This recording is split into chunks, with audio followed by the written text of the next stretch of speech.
L'épidémie d'Ebola continue de se propager dans l'est du Congo plus rapidement que la réponse sanitaire.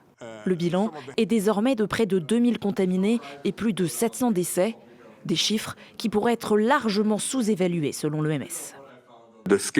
Nous estimons que l'ampleur de l'épidémie est au moins 2 à 4 fois supérieure au nombre de cas que nous avons recensés. Chaque jour, notre capacité à détecter les cas s'accroît et s'améliore, ce qui nous permet d'avoir de plus en plus confiance dans ces chiffres. Mais nous ne saurons jamais avec certitude. Parmi les victimes, au moins 35 soignants.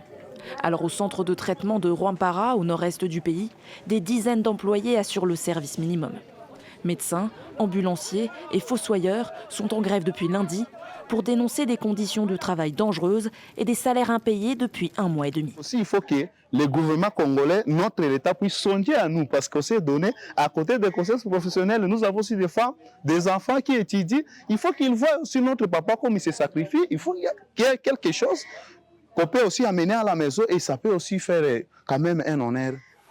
La communauté internationale a mobilisé 1,5 milliard de dollars pour soutenir la riposte sanitaire en RDC. Un essai clinique portant sur 2 potentiels traitements a commencé début juillet. Pour l'instant, il n'existe aucun vaccin ni remède efficace contre la souche actuelle du virus.